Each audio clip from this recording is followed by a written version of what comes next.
Hello my dear students, welcome to Bhavya chemistry academy BCA। NEET UG 2025 के chemistry के achievers batch में सबसे पहले हमने फिजिकल केमिस्ट्री का chapter some basic concepts of chemistry start किया है, जिसका वीडियो लेक्चर 5 है ये, और इसका टॉपिक है percentage composition, empirical formula and molecular formula. तो सबसे पहले इस वीडियो में हम बात करेंगे परसेंटेज कंपोजिशन क्या होता है, एम्पेरिकल फार्मूला क्या होता है, मॉलिक्यूलर फार्मूला क्या होता है और इन दोनों में क्या रिलेशन होता है, और फिर हम उस पे बेस्ड कुछ क्वेश्चन प्रैक्टिस करेंगे और एंड में हम जो प्रीवियस ईयर के क्वेश्चंस पूछे जा चुके हैं इन टॉपिक्स के ऊपर उनको डिस्कस करेंगे। तो वीडियो बहुत ही इन्फॉर्मेटिव, बहुत ही यूजफुल होने वाला है, ध्यान से देखिएगा। आइए वीडियो की शुरुआत करते हैं। सबसे पहले हम बात करते हैं हमारा जो इस वीडियो लेक्चर का फर्स्ट टॉपिक है परसेंटेज कंपोजिशन, उसके बारे में। परसेंटेज कंपोजिशन क्या होता है स्टूडेंट्स, कि जब कभी भी किसी कंपाउंड के अंदर जो एलिमेंट प्रेजेंट है उसके हम मास का परसेंटेज बताना चाहते हैं तो हम उसको परसेंटेज कंपोजिशन से एक्सप्रेस करते हैं। तो परसेंटेज कंपोजिशन क्या है? It denotes the percentage by mass of elements present in the compound. किसी भी कंपाउंड के अंदर जो एलिमेंट्स प्रेजेंट हैं उनके मासेस का परसेंटेज कितना है वो हमें परसेंटेज कंपोजिशन से पता चलता है। ठीक है, क्या होता है इसका formula? Percentage of element in a compound अगर आपको कैलकुलेट करना है तो आपको चाहिए total mass of element in the compound divided by molar mass of the compound into 100। Okay, तो कंपाउंड के अंदर प्रेजेंट जो एलिमेंट का टोटल मास है उसको डिवाइड करना होगा कंपाउंड के मोलर मास से, और उसको हम 100 से मल्टीप्लाई कर देंगे तो हमारे पास percentage of element in the compound आ जाएगा। ठीक है, अब आगे देखिए टोटल मास ऑफ एलिमेंट कैसे कैलकुलेट करेंगे हम? Total number of moles of the atoms of the elements into molar mass of the element. Element के जो मोलर मास होगा उसको हम एलिमेंट के total number of atoms, total number of moles of atoms जो present है उससे multiply कर देंगे, और अगेन 100 से मल्टीप्लाई करके हमें मोलर मास ऑफ कंपाउंड से डिवाइड करना है। तो हमारा percentage of element in the compound के डिटर्मिनेशन का फॉर्मूला क्या हो गया? NE, that is number of moles of atoms of the element, into MWE, that is molar mass of element, upon MW compound, that is molar mass of compound, multiplied by 100। ठीक है, अब देखते हैं सबसे पहले क्वेश्चन नंबर 1 क्या होगा। इस पे मतलब इसमें क्या करेंगे हम, जो परसेंटेज ऑफ एलिमेंट्स का डिटर्मिनेशन होगा उस पे बेस्ड हम डिफरेंट वैरायटी के क्वेश्चन प्रैक्टिस करेंगे ताकि ये टॉपिक आपका अच्छे से पूरा क्लियर हो जाए। तो देखिए सबसे पहला क्वेश्चन क्या कह रहा है, बहुत इजी और स्ट्रेट फॉरवर्ड क्वेश्चन है। Calculate the percentage of nitrogen in urea. Urea जिसका फॉर्मूला होता है NH2CO NH2, इसमें नाइट्रोजन एलिमेंट प्रेजेंट है और उसका परसेंटेज क्या है वो हमें कैलकुलेट करना है। तो हम कैसे कैलकुलेट करेंगे? Percentage of nitrogen is equal to number of moles of nitrogen into molar mass of nitrogen upon molar mass of urea. अब देख सकते हैं, अब यूरिया में 2 नाइट्रोजन आइटम है तो 2 हो जाएगा, मोलर मास ऑफ नाइट्रोजन 14 है, डिवाइड बाय 60 हो जाएगा इनटू 100। ये आएगा सॉल्व करने पर 140/3 which comes out to be 46.6% nitrogen. That means urea के अंदर 46.6% नाइट्रोजन प्रेजेंट होता है। ठीक है, अब आगे देखिए। अब यहाँ पे हम बात करते हैं एक स्पेशल नोट की। स्पेशल नोट क्या कहता है, देखिए student, for the determination of minimum molar mass of a compound it is assumed that 1 mole of a given element is present in the compound. Special note ये है student कि जब कभी भी आपको क्वेश्चन में किसी कंपाउंड का मिनिमम मोलर मास पूछा जाता है तो वहाँ पे ये एज्यूम किया जाएगा कि जो भी गिवन एलिमेंट उस कंपाउंड के अंदर प्रेजेंट है उसका 1 मोल ऑफ एटम तो है ही है। ओके, अगर exact number of moles of atom दे देगा क्वेश्चन में तो हम एग्जैक्ट मॉलिक्यूलर मास उस कंपाउंड का बता पाएंगे, लेकिन अगर हमसे मिनिमम मोलर मास पूछा जाएगा तो हम ये मान के चलेंगे उस कंपाउंड के अंदर जो गिवन परसेंटेज ऑफ एलिमेंट है उस एलिमेंट का 1 मोल ऑफ एटम प्रेजेंट होता है। ओके, तो यही बात यहाँ पे कही गई है। For the determination of minimum molar mass of a compound it is assume that 1 mole of a given element is present in the compound. Okay, अब क्वेश्चन नंबर 2 की बात करते हैं। देखिए इसी टॉपिक पे बेस्ड क्या कह रहा है क्वेश्चन नंबर 2, एक इजी क्वेश्चन है। A compound contains 0.5% of sulphur. If the number of sulphur atom present per molecule is 2 then the molecular mass of the compound will B.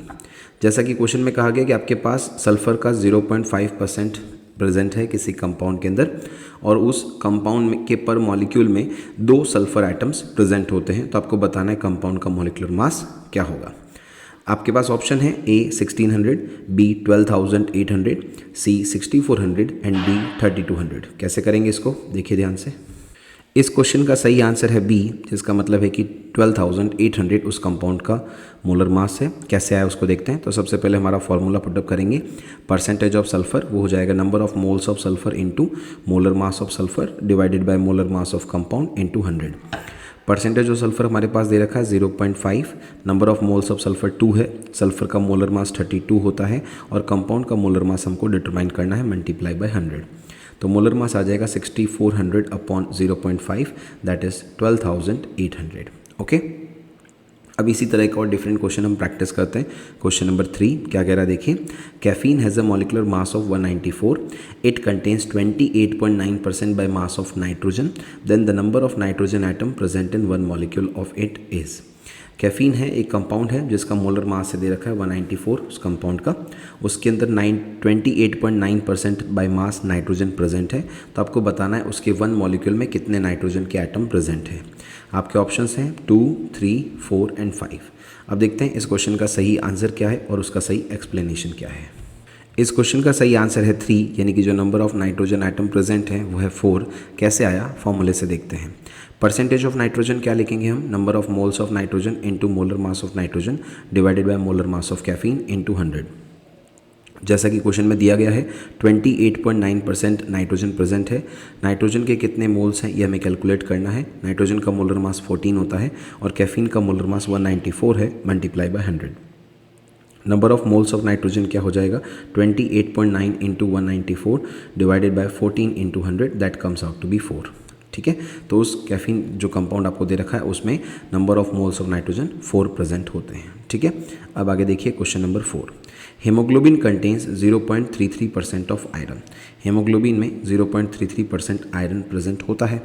If the molar mass of haemoglobin is 67,200 gram per mole, then how many moles of Fe atoms are present in one molecule of haemoglobin. Molar mass of iron is given 56 gram per mole. आपके पास एक condition दे रखी है कि iron का 0.33% haemoglobin के अंदर होता है, मतलब आयरन की क्वांटिटी बाय मास आपको दे रखी है 0.33% जो कि हेमोग्लोबिन के अंदर होता है, और हेमोग्लोबिन का जो एक्चुअल में मोलर मास है, मोलिकुलर मास है, वो दे रखा है 67,200। आपको बताना है हेमोग्लोबिन के वन मॉलिक्यूल में कितने number of moles of Fe atoms present होते हैं। मोलर मास ऑफ Fe आपको दे रखा है 56 ग्राम पर मोल। तो देखिए क्या आएगा इसका आंसर, कैसे करेंगे इसको। परसेंटेज ऑफ Fe कैसे कैलकुलेट करते हैं, number of moles of Fe into molar mass of Fe divided by molar mass of compound that is haemoglobin into 100। Percentage of Fe दे रखा है आपको 0.33, number of moles of Fe आपको calculate करने हैं। Molar mass of Fe दे रखा है 56 into 100 divide by molar mass of haemoglobin 67,200। 20 से 20 यहाँ पे कैंसिल हो गया, तो number of moles of Fe क्या आ जाएगा 0.33 into 672 divide by 56 that is nearly equal to 3.96 which can be said it is nearly equal to 4।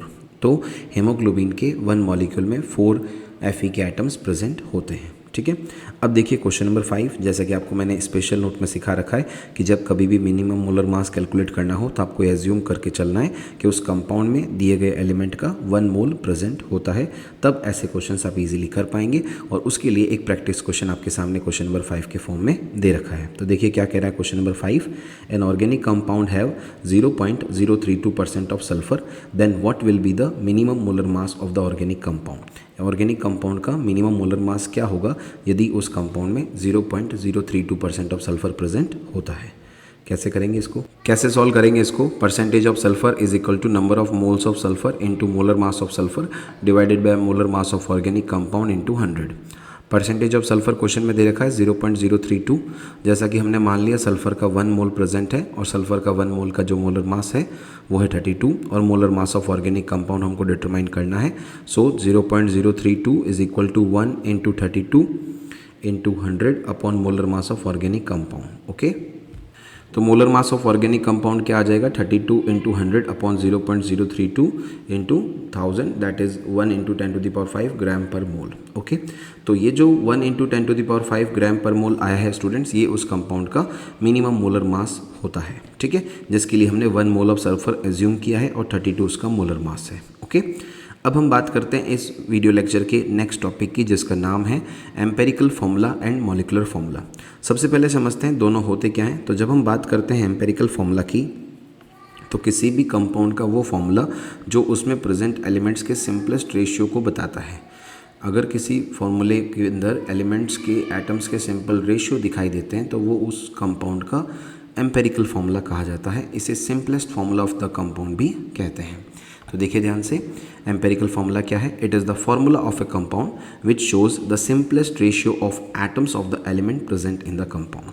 किसी भी कंपाउंड में जो एलिमेंट्स के एटम्स का सिंपल रेशियो शो करता है, उस कंपाउंड के फॉर्मूले को हम क्या कहेंगे? Empirical formula. It is also called as the simplest formula of the compound. इसे कंपाउंड का सिंपलेस्ट फॉर्मूला भी कहा जाता है। ठीक है, अब आगे देखिए। अब बात करते हैं मॉलिकुलर फॉर्मूला की। तो जब कभी भी किसी कंपाउंड के अंदर प्रेजेंट एलिमेंट्स के एटम्स का एक्चुअल नंबर अगर कोई फॉर्मूला बताता है तो वो है मॉलिकुलर फॉर्मूला। तो क्या कह देंगे? It is the formula of a compound which shows the actual number of atoms of the elements present in the compound. Compound में जो एलिमेंट्स प्रेजेंट हैं, उनके एलिमेंट्स के जो एटम प्रेजेंट हैं, उनका एक्चुअल नंबर अगर कोई फॉर्मूला बताता है तो वो उस कंपाउंड का मॉलिकुलर फॉर्मूला होता है। ठीक है, अब एग्जाम्पल से देखते हैं।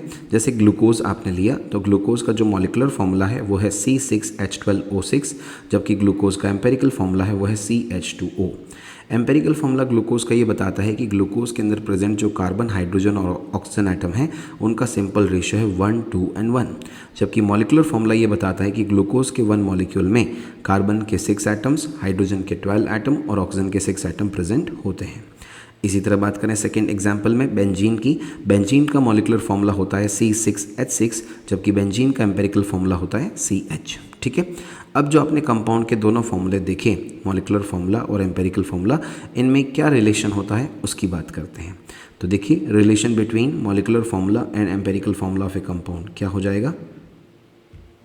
रिलेशन हो जाएगा molecular formula is equal to n into empirical formula. जब कभी भी आपको मॉलिकुलर फॉर्मूला कैलकुलेट करना है, आप एम्पेरिकल फॉर्मूला को n से मल्टीप्लाई कर दीजिए, आपके पास मॉलिकुलर फॉर्मूला आ जाएगा। अब बात आती है कि n कहाँ से आएगा? तो n होता है molecular mass of the compound divided by mass of empirical formula of the compound. Compound का जो मॉलिकुलर मास होता है उसमें आप कंपाउंड के एम्पेरिकल फॉर्मूला मास से डिवाइड कर दीजिए, आपके पास n आ जाएगा। तो हम एक क्वेश्चन प्रैक्टिस करते हैं जिसमें हम सबसे पहले एम्पेरिकल फॉर्मूला कैलकुलेट करते हैं, वो सीखते हैं, और फिर हम n कैलकुलेट करना सीखते हैं, और फिर हम इन दोनों की हेल्प से मॉलिकुलर फॉर्मूला कैसे कैलकुलेट किया जाता है उसको सीखते हैं। ठीक है, तो देखिए एक क्वेश्चन नंबर 1 जिसमें हम ये तीनों चीज़ें सीखेंगे। सबसे पहले एम्पेरिकल फॉर्मूला कैसे डिटरमाइन होता है, फिर n कैसे डिटरमाइन होता है, और इन दोनों की हेल्प से मॉलिकुलर फॉर्मूला कैसे डिटरमाइन होता है वो सीखते हैं। क्वेश्चन नंबर 1 क्या कह रहा है ज़रा देखिए। An organic compound contains 40% carbon, 6.67% hydrogen and the rest is oxygen. If the molecular mass of the compound is 180 U, then what will be the molecular formula of the compound. तो एक organic compound है जिसमें 40% carbon होता है, 6.67% hydrogen होता है, और remaining quantity में आपके पास ऑक्सीजन प्रेजेंट होता है। आपको ये कहा गया कि कंपाउंड का मॉलिकुलर मास है 180 U, तो आपको बताना है उस कंपाउंड का मॉलिकुलर फॉर्मूला क्या है। तो सबसे पहले देखिए, जो ऑक्सीजन एलिमेंट यहाँ पे नहीं है, उसकी जो क्वांटिटी नहीं दे रखी है उसकी बात कर लें, तो परसेंटेज ऑफ ऑक्सीजन हम इजीली कैलकुलेट कर सकते हैं, जो कि यहाँ नहीं दे रखा है। वो होगा 100 minus percentage of carbon plus percentage of hydrogen, तो हो जाएगा 100 माइनस 40 जो कि है कार्बन का परसेंटेज, 6.67 जो कि है हाइड्रोजन का परसेंटेज, तो ये हो गया 100 माइनस 40 6.67, तो परसेंटेज ऑफ ऑक्सीजन आ गया हमारे पास 53.33। इसका मतलब ये हुआ स्टूडेंट्स कि जब कभी भी आपको किसी भी कंपाउंड का एम्पेरिकल फॉर्मूला चाहिए तो आपके पास उन दिए गए एलिमेंट्स का परसेंटेज बाय मास होना चाहिए, ताकि आप इजीली आगे अप्रोच कर सकें। अब आगे देखिए, अब हमने तीनों एलिमेंट्स के सिंबल का नाम लिख दिया, कार्बन, हाइड्रोजन एंड ऑक्सीजन। सबसे पहले स्टेप में हमको क्या करना है, मोल रेशियो निकालना है। मोल रेशियो कैसे निकालेंगे, जो भी परसेंटेज कंपोजिशन बाय मास दे रखा है उनको उनके एलिमेंट्स के एटॉमिक मास से डिवाइड कर देंगे। फॉर एग्जांपल कार्बन का परसेंटेज दे रखा है 40, कार्बन का एटॉमिक मास है 12, सो 40/12 कर देंगे तो ये हमारे पास आ जाएगा 3.3। इसी तरह से हाइड्रोजन का परसेंटेज दे रखा है 6.67, हाइड्रोजन का एटॉमिक मास है 1, तो 6.67 डिवाइड बाय 1 ये हो जाएगा 6.67।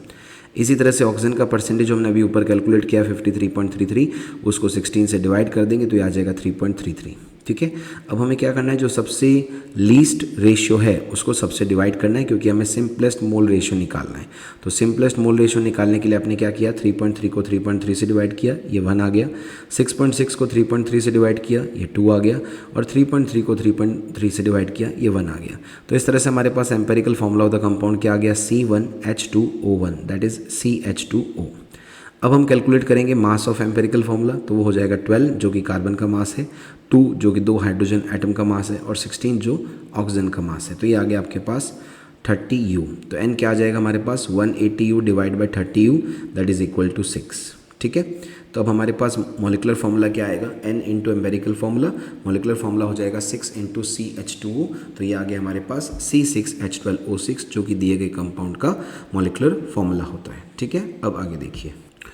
अब हम बात करते हैं क्वेश्चन नंबर 2 की, जो ये कहता है a compound contains 75.2% of element x, molar mass 75 gram per mole and 24.8% of element Y which has having molar mass of 16 gram per mole, then what will be the simplest formula of the compound. Question number 2 ये कह रहा है कि compound है जिसमें एक element x present है और दूसरा एलिमेंट y प्रेजेंट है। एलिमेंट x जो है उसका मोलर मास 75 ग्राम पर मोल है, जबकि एलिमेंट y का मोलर मास 16 ग्राम पर मोल है।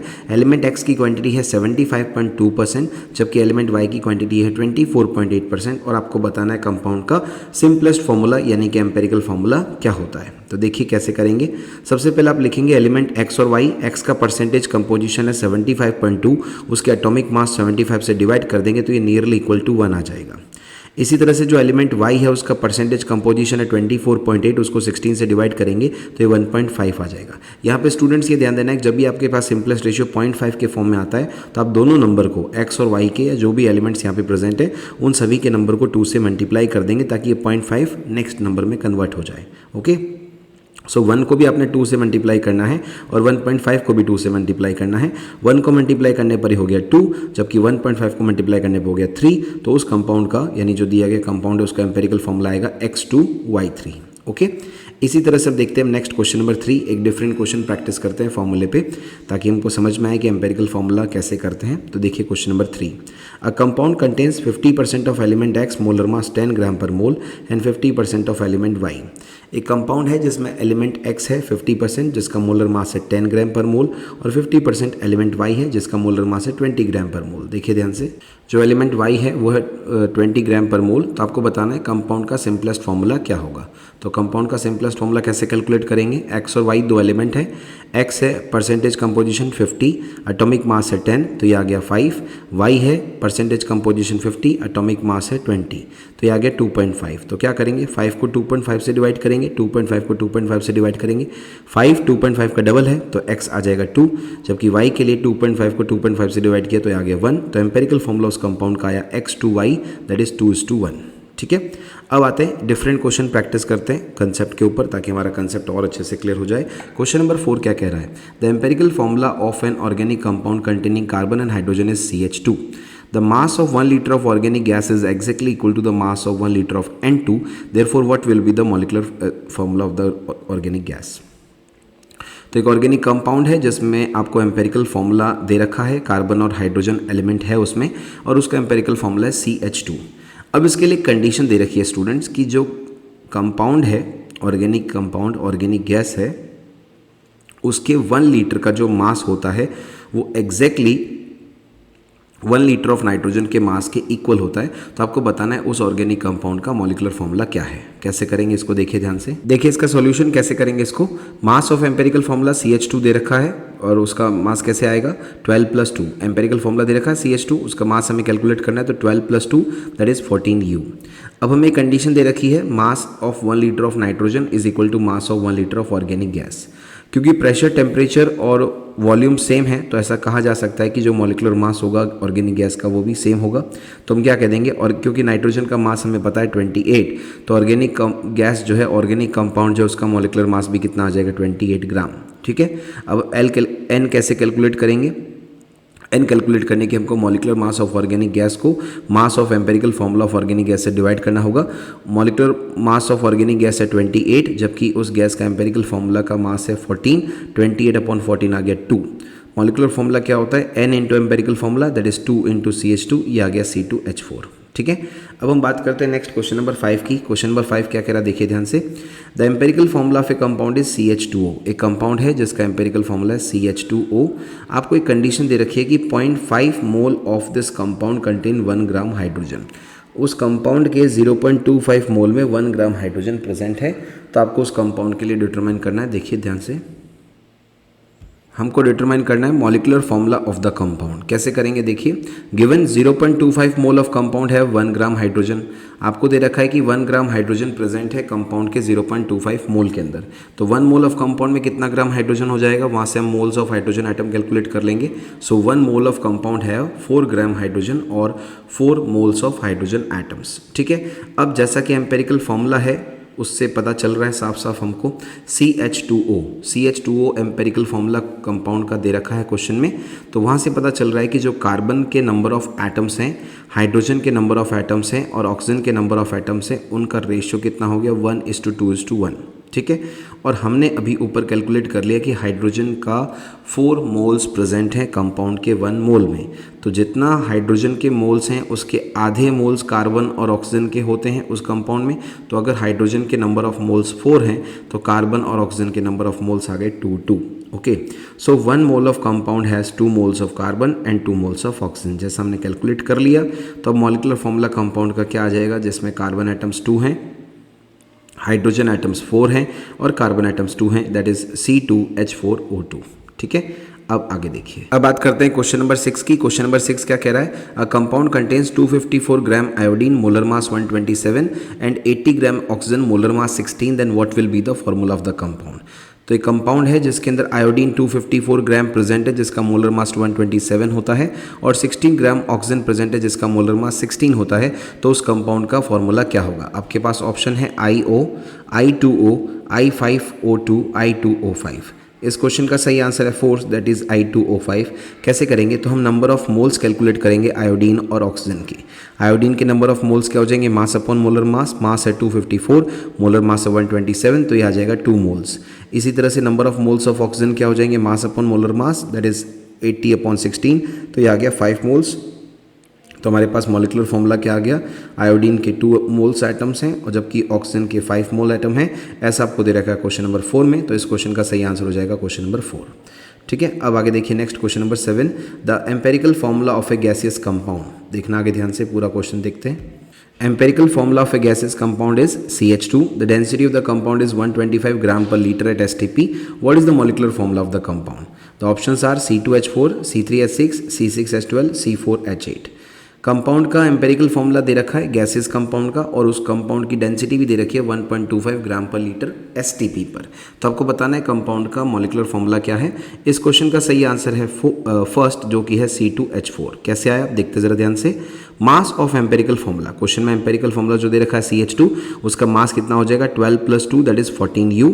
Density of compound at STP कितना आएगा, तो हमें पता है 1.25 ग्राम पर लीटर। जो डेंसिटी ऑफ कंपाउंड कितना है 1.25 ग्राम पर लीटर। इसका मतलब यह है कि 1 litre of the compound weight 1.25 gram at STP पर कंपाउंड का 1 लीटर का वेट कितना होता है 1.25 gram. So 22.4 litre of compound weight कितना हो जाएगा, कंपाउंड के 22.4 लीटर का वेट कितना हो जाएगा, ये हो जाएगा 22.4 × 1.25 that is 28 gram at STP। तो हमें ये समझ में आ गया कि जो डेंसिटी गिवन है उससे हमने 1 लीटर ऑफ कंपाउंड से बता दिया कि मास है 1.25 gram. So 22.4 litre of compound से आ जाएगा वेट हमारे पास, 22.4 को 1.25 से मल्टीप्लाई कर देंगे, आ गया 28 ग्राम एट STP। ठीक है, अब आगे देखिए। तो जैसा कि हमारे पास कंपाउंड का फॉर्मूला आ गया C2H4, तो उस कंपाउंड का मॉलिक्यूलर मास क्या आ जाएगा 28U। हम N कैलकुलेट कर लेंगे, तो N आ गया हमारे पास molecular mass of compound upon mass of empirical formula of the compound. तो क्या आ गया हमारे पास 28/14 दैट इज 2। ठीक है, तो हमारे पास जो सबसे पहले हमने मास निकाला कंपाउंड का जो किया है 28 ग्राम, उस 28 ग्राम 28U से हमने N कैलकुलेट किया। N कैसे कैलकुलेट करते हैं, molecular mass of compound divide by mass of empirical formula of the compound. तो 28/14 किया, ये आ गया 2। एम्पेरिकल फॉर्मूला क्वेश्चन में ऑलरेडी दे रखा है CH2, N हमने कैलकुलेट कर लिया 2, तो मॉलिक्यूलर फॉर्मूला होता है N × empirical formula that is 2 × CH2, ये आ गया C2H4। ठीक है, तो इस तरह से आपने देखा इस क्वेश्चन में डेंसिटी दे रखा था, वहाँ से हम इजीली कैलकुलेट करके फिर हम आगे अप्रोच किए हैं और एम्पेरिकल फॉर्मूला के ऊपर जो डिफरेंट वैरायटी के क्वेश्चंस हैं उनको हम प्रैक्टिस कर रहे हैं, ताकि इनमें से अगर कोई क्वेश्चन अब बनेगा या जो भी नया क्वेश्चन बनेगा वो इसी वैरायटी में से पूछा जाएगा, ताकि आप इजीली उस क्वेश्चन को अटेम्प्ट कर सकें और सही कर सकें। ठीक है, इसलिए हम डिफरेंट वैरायटी ऑफ क्वेश्चंस आपको यहाँ पे प्रेजेंट कर रहे हैं ताकि आपका कंसेप्ट और अच्छे से क्लियर हो जाए। देखिए क्वेश्चन नंबर 8, ये बिल्कुल अलग है जो भी हमने क्वेश्चंस किए उनसे। कैसे करेंगे इसको, देखिए the empirical formula of N organic compound is CH2O, it's vapour density is 45, the molecular formula of the compound is. आपके ऑप्शंस हैं CH2O, C2H पर O2, C3H6O3, C6H12O6। इस क्वेश्चन का सही आंसर है थर्ड, दैट इज C3H6O3। तो ये क्या कह रहा है क्वेश्चन में कह रहा है कि एम्पेरिकल फॉर्मूला एक कंपाउंड का दे रखा है CH2O, उसकी वेपर डेंसिटी है 45, तो आपको बताना है कंपाउंड का मॉलिक्यूलर फॉर्मूला क्या होगा। इस क्वेश्चन का सही आंसर है थर्ड, यानी C3H6O3 उस कंपाउंड का करेक्ट मॉलिक्यूलर फॉर्मूला है। कैसे आया उसको देखते हैं।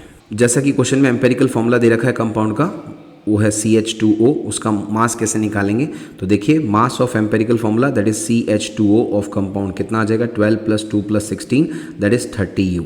Vapour density of the compound कितना आ जाएगा 45, so molecular mass of the compound is 2 × vapour density that is 2 × 45 which is 90। So n क्या आएगा हमारे पास, n आ जाएगा molecular mass of compound divided by mass of empirical formula of the compound that is 90/30। Compound का molecular mass हमने calculate कर लिया 90, मास ऑफ एम्पेरिकल फॉर्मूला भी हमने कंपाउंड का कैलकुलेट कर लिया, वो आ गया 30। सो 90/30 किया, ये आ गया 3।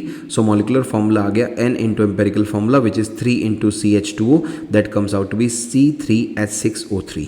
ठीक है, अब हम आगे चलते हैं, नेक्स्ट क्वेश्चन की प्रैक्टिस करते हैं। देखिए क्या कह रहा है। क्वेश्चन नंबर 9 ये कह रहा है empirical formula of a compound is CH2O, the molecular formula of the compound can not be. अब देखिए बिल्कुल अलग क्वेश्चन है ये। यहाँ पे आपको क्या कह रहा है, किसी कंपाउंड का एम्पेरिकल फॉर्मूला दे दिया है CH2O, और आपको बताना है कि उस कंपाउंड का मॉलिक्यूलर फॉर्मूला क्या नहीं हो सकता है।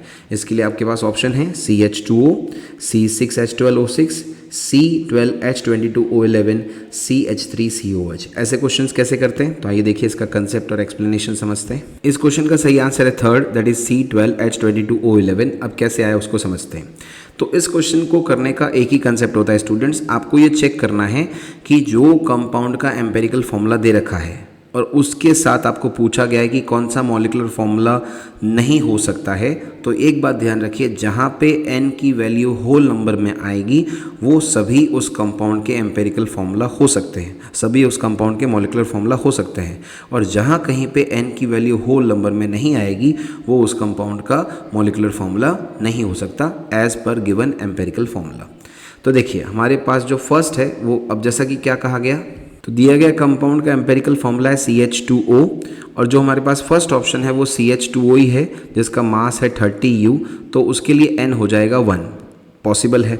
सेकेंड है C6H12O6, इसका मास है 180U, यहाँ n आ गया 6, ये भी पॉसिबल है। थर्ड है C12H22O11, इसका मास होता है 340U, और ये n जो आएगा यहाँ पे वो होल नंबर नहीं आएगा क्योंकि ये जो टर्म है वो 3 से डिविजिबल, या जो भी है CH2 वहाँ से डिविजिबल नहीं हो रही है, 30 से डिविजिबल नहीं हो रही है, तो n होल नंबर नहीं आएगा। और हमें पता है कि n होल नंबर आएगा तो ही ये दिया गया मॉलिक्यूलर फॉर्मूला उस दिए गए एम्पेरिकल फॉर्मूला के लिए हो सकता है। फोर्थ है CH3COH, इसका मोलर मास है 60, यहाँ n आ गया 2। तो आप देख सकते हैं ऑप्शन 3 जो है C12H22O11, इसमें हमारे पास n होल नंबर के फॉर्म में ऑब्टेन्ड नहीं हो रहा है, बाकी सभी में n होल नंबर के फॉर्म में ऑब्टेन हो रहा है। तो बाकी सभी उस दिए गए एम्पेरिकल फॉर्मूला CH2O के मॉलिक्यूलर फॉर्मूला हो सकते हैं। फर्स्ट भी हो सकता है, सेकंड भी हो सकता है, फोर्थ हो सकता है, बट थर्ड नहीं हो सकता। Hence molecular formula must be n times of empirical formula, जैसा कि कहा गया कि मॉलिक्यूलर फॉर्मूला हमेशा क्या होता है, n times of empirical formula होता है। So for CH2O empirical formula, जो हमारा एम्पेरिकल फॉर्मूला है CH2O, उसके लिए मॉलिक्यूलर फॉर्मूला क्या नहीं हो सकता, C12H22O11। ठीक है, अब आगे देखिए question number 10, which of the following compound has same empirical formula as that of glucose. जैसा ग्लूकोज का एम्पेरिकल फॉर्मूला होता है और किसका एम्पेरिकल फॉर्मूला वैसा होगा। तो इस बार उल्टा चलना है, आपको इन सभी कंपाउंड्स के जो दे रखे हैं इन सभी का पहले तो ग्लूकोज का एम्पेरिकल फॉर्मूला देखना है, फिर इन चारों कंपाउंड्स के एम्पेरिकल फॉर्मूला को देखना है। अगर जहाँ एम्पेरिकल फॉर्मूला सेम आएगा वो इस क्वेश्चन का सही आंसर होगा। इस क्वेश्चन का सही आंसर है 2, दैट इज CH3COOH। कैसे आया वो देखते हैं। तो सबसे पहले जैसा मैंने कहा एम्पेरिकल फॉर्मूला ग्लूकोज C6H12O6 का कितना होता है, CH2O। अब फर्स्ट हमारे पास क्या है, empirical formula CH3CHO that is acetaldehyde, इसके लिए C2H4O इसका मॉलिक्यूलर फॉर्मूला है, इसका एम्पेरिकल फॉर्मूला भी C2H4O ही होगा। ठीक है, नेक्स्ट एसिटिक एसिड CH3COH का एम्पेरिकल फॉर्मूला क्या आएगा, मॉलिक्यूलर फॉर्मूला है C2H4O2, इसका एम्पेरिकल फॉर्मूला आएगा CH2O। तो आप देख सकते हैं एसिटिक एसिड का जो मॉलिक्यूलर फॉर्मूला है वो तो है C2H4O2, लेकिन इसका एम्पेरिकल फॉर्मूला आ रहा है CH2O जो कि ग्लूकोज के एम्पेरिकल फॉर्मूला से मैच करता है। नेक्स्ट है हमारे पास CH3OH, इसका मॉलिक्यूलर फॉर्मूला होता है CH4O और एम्पेरिकल फॉर्मूला भी होता है CH4O। नेक्स्ट है हमारे पास C2H6 एथेन, इसका मॉलिक्यूलर फॉर्मूला आपको दिख ही रहा है एथेन C2H6, इसका एम्पेरिकल फॉर्मूला होता है CH3। तो आपने देखा ग्लूकोज का जो एम्पेरिकल फॉर्मूला आता है वो है CH2O और एसिटिक एसिड CH3COH जिसको C2H4O2 भी लिख सकते हैं, इसका एम्पेरिकल फॉर्मूला आया CH2O, दोनों सेम हैं। Hence CH3COH that is acetic acid has same empirical formula with that of glucose। ठीक है, अब आगे देखिए क्वेश्चन नंबर 11, एक बिल्कुल डिफरेंट पैटर्न का क्वेश्चन है, डिफरेंट कंसेप्ट है इसमें, एम्पेरिकल फॉर्मूला इसमें भी डिटरमाइन करना है पर तरीका थोड़ा सा अलग है। कैसे करेंगे देखिए question number 11, the number of atoms of chromium and oxygen are 4.8 into 10 to the power 10 and 9.6 into 10 to the power 10 respectively, its empirical formula is। आपको एक कंपाउंड है जिसमें क्रोमियम और ऑक्सीजन प्रेजेंट है, उनके नंबर ऑफ एटम्स दे रखे हैं।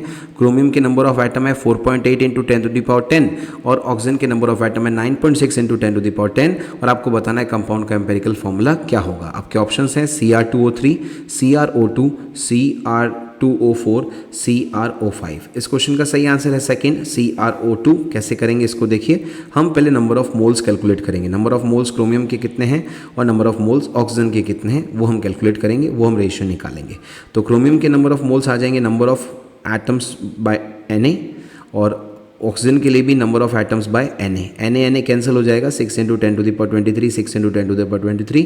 Chromium के लिए हम कर देंगे 4.8 into 10 to the power 10, oxygen के लिए हो जाएगा 9.6 into 10 to the power 10, 10 to the power 10, 10 to the power 10 cancel, Na cancel, 4.8 और 9.6 डिवाइड करने के बाद आ जाएगा 1.2 और 1:2, यानी हमारे पास क्रोमियम का 1 एटम है और ऑक्सीजन के 2 एटम्स प्रेजेंट हैं। So empirical formula of the compound आएगा Cr1O2 दैट इज CrO2 जो कि आपको दे रखा है ऑप्शन नंबर 2 में। ठीक है, चलिए अब आगे बात करते हैं नेक्स्ट क्वेश्चन नंबर 2 की। ये भी एक बिल्कुल डिफरेंट वैरायटी का क्वेश्चन है आपके लिए, बहुत अच्छा क्वेश्चन है, आपको उसकी प्रैक्टिस होनी चाहिए ऐसे क्वेश्चंस की। देखिए कैसे करेंगे, 2.2 gram of a compound of phosphorus and sulphur has 1.2 gram of phosphorus in it, it's empirical formula is. अभी तक आपने जो क्वेश्चंस किए हैं उसमें आप अलग अलग टाइप के पैटर्न देख रहे हैं एम्पेरिकल फॉर्मूला कैलकुलेट करने के लिए। यहाँ पे आपको क्या कर रखा है, उस कंपाउंड के अंदर प्रेजेंट एलिमेंट का मास दे रखा है और कंपाउंड का भी मास दे रखा है, तो यहाँ से आप इजीली परसेंटेज निकाल सकते हैं और मोल से भी कर सकते हैं। देखिए इसको कैसे करेंगे, ऑप्शन है आपके पास P2S3, P3S2, P3S4 और P4S3। इस क्वेश्चन का सही आंसर है 4 जो कि है P4S3। सबसे पहले हमें सल्फर का मास चाहिए, फॉस्फोरस का मास दे रखा है, कंपाउंड का मास दे रखा है, तो सल्फर का मास कितना आएगा, सल्फर का मास हो जाएगा कंपाउंड का मास माइनस फॉस्फोरस का मास, तो सल्फर का मास आ जाएगा, कंपाउंड का मास है 2.2, फॉस्फोरस का मास है 1.24, तो हमारे पास फॉस्फोरस का मास माइनस करने के बाद सल्फर का मास आ जाएगा 0.96 ग्राम। जैसा कि मैंने कहा नंबर ऑफ मोल्स कैलकुलेट कर लेंगे, उसका रेशियो ले लेंगे, वहाँ से हमारे पास एम्पेरिकल फॉर्मूला आ जाएगा। फॉस्फोरस की मोल्स क्या आएंगे, mass upon molar mass, phosphorus की मोल्स है 1.24 डिवाइडेड बाय फॉस्फोरस का molar mass which is 31, that comes out to be 0.04 moles. इसी तरह सल्फर के मोल्स क्या आएंगे, mass upon molar mass 0.96 upon 32 that is 0.03, तो number of moles of phosphorus divide by number of moles of sulphur that is 0.04 divide by 0.03 that comes out to B 4/3 और 4:3। Hence empirical formula of this given compound is P4S3 which is given in option number 4, so option number 4 is the correct answer. Okay, question number 13 एक बिल्कुल नई variety का question है, ऐसा आप easily कर सकते हैं। देखिए क्या कह रहा है, a compound of P and Q has equal mass of them if their atomic masses are 40U and 60U respectively, then the molecular formula of the compound will be। The options are P2Q3, P3Q2, PQ2 and P2Q। इस question का सही answer है second. पहले जरा समझते हैं question क्या कह रहा है। कंपाउंड है P और Q एलिमेंट का जिसमें दोनों के इक्वल मासेस प्रेजेंट है। मान लिया 1 ग्राम या x ग्राम, जो भी ग्राम, दोनों में इक्वल है। एटॉमिक मासेस दोनों के दे रखे हैं 40U और 60U। P का एटॉमिक मास है 40, Q का है 60। आपको बताना है कंपाउंड का मॉलिक्यूलर फॉर्मूला क्या है। हमारा तरीका जो है हम वो यूज़ करेंगे, P और Q एलिमेंट लिखेंगे, उनके जो परसेंटेज कंपोजिशन दे रखी है XX मान लेंगे उनको, दोनों में सेम है तो परसेंटेज कंपोजिशन को P के एटॉमिक मास 40 से डिवाइड किया, that comes out to be x/40।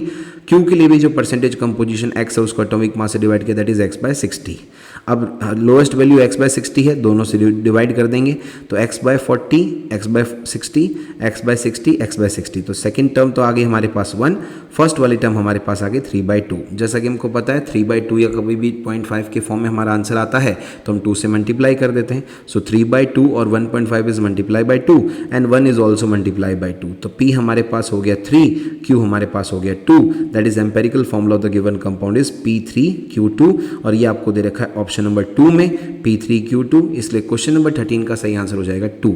Okay, अब आगे देखिए क्वेश्चन नंबर 14 एक बहुत ही प्यारा क्वेश्चन है जहाँ पे एम्पेरिकल फॉर्मूला डिटर्मिनेशन में मोल कंसेप्ट भी हल्का सा इन्वॉल्व है और ये मिक्स्ड अप्रोच का क्वेश्चन भी आपको प्रैक्टिस करना जरूरी है ताकि ऐसे क्वेश्चन अगर एग्जाम में आए तो आप इजीली उसको अटेम्प्ट कर सकें और बिल्कुल सही भी कर सकें। क्या कह रहा है क्वेश्चन नंबर 14, देखिए ध्यान से। A hydrocarbon contains 85.7% of carbon and 14.3% of hydrogen. If 42 milligram of compound contains 3.01 into 10⁻20 molecules, then the molecular formula of the compound will be, the options are C2H4, C3H6, C6H12 and C12H24। Question ये कह रहा है कि hydrocarbon है जिसमें 85.7% carbon है और 14.3% hydrogen है। यदि कंपाउंड के 42 मिलीग्राम के अंदर 3 into 10⁻20 मॉलिक्यूल्स प्रेजेंट होते हैं तो बताना है कंपाउंड का मॉलिक्यूलर फॉर्मूला क्या होगा। आपके पास ऑप्शन है C2H4, C3H6, C6H12 and C12H24। इस क्वेश्चन का सही आंसर है थर्ड, दैट इज C6H12। कैसे करेंगे तो सबसे पहले तो हम डिटरमाइन करेंगे कंपाउंड का मोलर मास, क्योंकि उसके बिना हम मॉलिक्यूलर फॉर्मूला डिटरमाइन नहीं कर सकते। तो हम कैसे करेंगे, मोल के 2 फॉर्मूले लिखेंगे। मोल का पहला formula mass upon molar mass, mole का दूसरा formula number of molecules into Na। Mass question में दे रखा है 42 मिलीग्राम, लेकिन हमें ग्राम में चाहिए तो 42 into 10⁻³ ग्राम हो जाएगा। मोलर मास हमको कैलकुलेट करना है, हमने MW मान लिया। Number of atoms, number of molecules जो यहाँ पे क्वेश्चन में दे रखे हैं 3.01 into 10⁻20 और एवोगैड्रो नंबर हमको मालूम है 6.02 into 10⁻23। अब इसको पहले सॉल्व करते हैं MW के लिए, फिर देखिए आगे ध्यान से। तो सॉल्व किया हमने, MW क्या आ गया 42 into 10⁻3, 6.02 into 10⁻23 divide by 3.01 into 10⁻20, ये हमारे पास आ गया 84 ग्राम पर मोल। अब हमारा जो ट्रेडिशनल पैटर्न है उसको यूज़ करेंगे। कार्बन हाइड्रोजन 2 एलिमेंट है, कार्बन का परसेंटेज है 85.7, एटॉमिक मास है 12, ये आ गया 7.14। हाइड्रोजन का परसेंटेज है 14.3, हाइड्रोजन का एटॉमिक मास है 1, ये आ गया हमारे पास 14.3। जो लीस्ट वैल्यू है 7.14, उसको दोनों से डिवाइड कर देंगे। सो 7.14 divide by 7.14 and 14.3 divide by 7.14। 7.14 को 7.14 से डिवाइड किया तो आंसर 1 आ गया, जबकि 14.3 को 7.14 से डिवाइड किया तो आंसर 2 आ गया। इसलिए इस कंपाउंड का एम्पेरिकल फॉर्मूला आ गया CH2। ओके, अब इस कंपाउंड का जो एम्पेरिकल फॉर्मूला आया है उसका हमें मास कैलकुलेट करना है। तो मास ऑफ एम्पेरिकल फॉर्मूला जो CH2 है वो क्या हो जाएगा 12, जो कि कार्बन का मास, 2 जो कि हाइड्रोजन का मास। तो 12 + 2 ये हो जाएगा 14U। तो N क्या आएगा हमारे पास, molecular mass of compound upon mass of empirical formula of the compound. Molecular mass of the compound question में हमने कैलकुलेट कर ही लिया ऊपर, देखिए ध्यान से। मॉलिक्यूलर मास कितना आया 84 और हमने एम्पेरिकल फॉर्मूला मास भी कैलकुलेट कर लिया, वो आ गया 14। 84/14 किया तो ये आ गया हमारे पास 6। अब हम इजीली कैलकुलेट कर सकते हैं मॉलिक्यूलर फॉर्मूला। मॉलिक्यूलर फॉर्मूला होता है N into empirical formula which is 6 into CH2O, ये आ गया C6H12। ठीक है स्टूडेंट्स, तो इस तरह से आपने देखा हमने डिफरेंट वैरायटी के एम्पेरिकल फॉर्मूला पे बेस्ड क्वेश्चंस की प्रैक्टिस की, जिससे आपको समझ में आए कि उस एम्पेरिकल फॉर्मूला पे बेस्ड कितने अलग अलग तरीके से क्वेश्चन बन सकते हैं और उनको एग्जाम में कैसे अप्रोच करना है और बिल्कुल सही करके आना है। ठीक है, क्योंकि अगर आपने पहले से उसकी प्रैक्टिस कर रखी है ऐसे क्वेश्चन की तो एग्जाम में जो भी क्वेश्चन आएगा वो आपको नया नहीं लगेगा। तो आप देख सकते हैं जो हमने अभी क्वेश्चन प्रैक्टिस की है इनसे आपको सारे क्वेश्चन समझ में आए हैं कि नहीं है। और अब हम previous year question of NEET UG exam जो इस टॉपिक से पूछे गए, परसेंटेज कंपोजिशन से और मॉलिकुलर फार्मूला, एम्पेरिकल फार्मूला से, उसको डिस्कस करेंगे ताकि आपको समझ में आए कि एग्ज़ाम में पूछे गए क्वेश्चंस क्या थे और वो इस टॉपिक से रिलेटेड थे तो उनको कैसे अटेम्प्ट करना है। ठीक है, और अब हम ये कह सकते हैं कि अगर आप इतने सवाल अच्छे से प्रैक्टिस कर लेते हैं तो अब एम्पेरिकल फार्मूला से या परसेंटेज कंपोजिशन से जो भी नया क्वेश्चन पुटअप होगा वो आप इजीली अप्रोच कर लेंगे। ठीक है, तो अब देखते हैं previous year questions of NEET UG exam. हमारा टॉपिक जो परसेंटेज कंपोजिशन और मॉलिक्यूलर फार्मूला और एम्पेरिकल फार्मूला पे बेस्ड क्या थे वो क्वेश्चंस को हम प्रैक्टिस करते हैं। तो पहले देखिए क्वेश्चन नंबर 1, ये नीट 2021 में पूछा गया परसेंटेज कंपोजिशन के साथ और एम्पेरिकल फार्मूला पे बेस्ड। बहुत ही सिंपल क्वेश्चन है, इजीली आप लोग आराम से कर लेंगे। क्या कह रहा है देखिए, an organic compound contains 75% mass carbon and remaining percentage of hydrogen. The right option for the empirical formula of this compound is atomic mass of carbon is 12 and for hydrogen is 1। Organic compound है, 78% by mass carbon है, remaining percentage hydrogen है। आपको बताना right option क्या है उस compound के empirical formula के लिए। एटॉमिक मास कार्बन का 12 दे रखा है, हाइड्रोजन का 1 दे रखा है और ये क्वेश्चन नीट 2021 में पूछा जा चुका है। इस क्वेश्चन के ऑप्शंस क्या थे, CH2, CH3, CH4 and CH4। Okay, यहाँ जो फोर्थ ऑप्शन है वो CH है स्टूडेंट्स। जो फर्स्ट ऑप्शन है CH2, सेकेंड है CH3, थर्ड है CH4 और फोर्थ वाला ऑप्शन CH है। इस क्वेश्चन का सही आंसर है 2, that is CH3। CH2, CH4 और CH इस क्वेश्चन का सही आंसर नहीं है, सही आंसर है CH3। कैसे आया इसका सॉल्यूशन देखते हैं। तो कैसे करेंगे इस क्वेश्चन को, देखिए परसेंटेज ऑफ हाइड्रोजन सबसे पहले आपको कैलकुलेट करना है। तो 100 माइनस परसेंटेज ऑफ कार्बन हो जाएगा, 100 माइनस 78, ये आ जाएगा आपके पास 22% ऑफ हाइड्रोजन। अब हमारा ट्रेडिशनल पैटर्न वही है, कार्बन हाइड्रोजन दो एलिमेंट है, कार्बन का परसेंटेज है 78, डिवाइड कर देंगे कार्बन का एटॉमिक मास 12 से, ये आपके पास आ जाएगा 6.5। हाइड्रोजन का परसेंटेज है 22, इसको डिवाइड कर देंगे हाइड्रोजन का एटॉमिक मास 1 से, ये आपके पास आ जाएगा 22।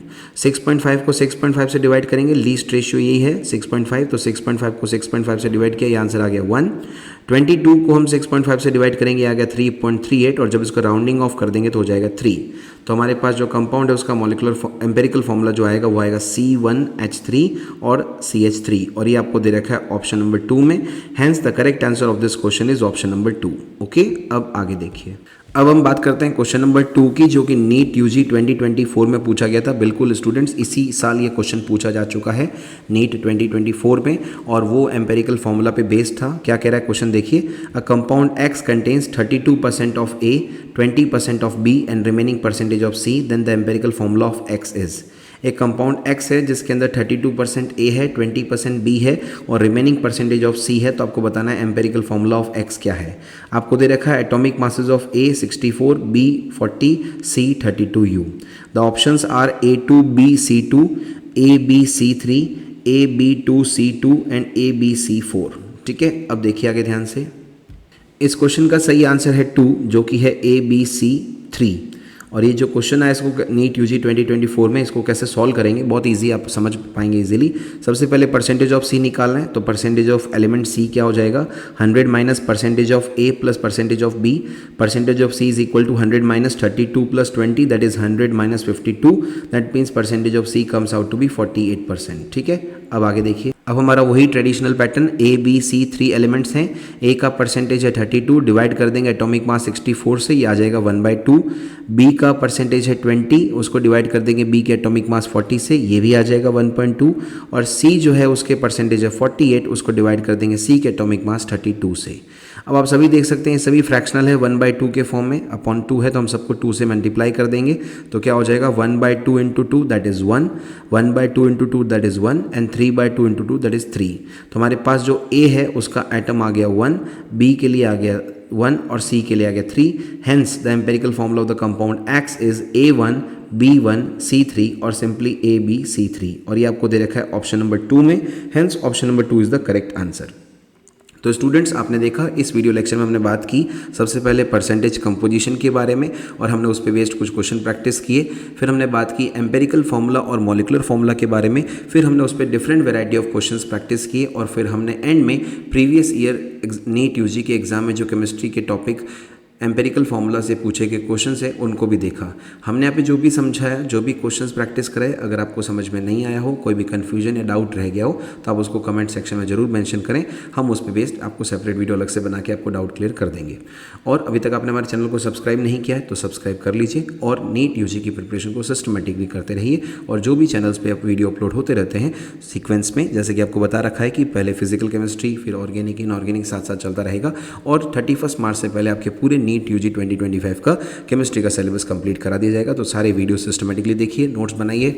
इंपॉर्टेंट बात यह है स्टूडेंट्स, इस टॉपिक में जो हम पढ़ रहे हैं, जो क्वेश्चंस, प्रैक्टिस, थ्योरी सब कुछ है, सब कुछ यही आपको यहाँ मिल जा रहा है। इसके अलावा आपको कुछ भी पढ़ने की जरूरत नहीं है, आप आराम से 180 आउट ऑफ 180 स्कोर कर सकते हैं। So all the very best students, keep studying chemistry. Okay, thank you very much.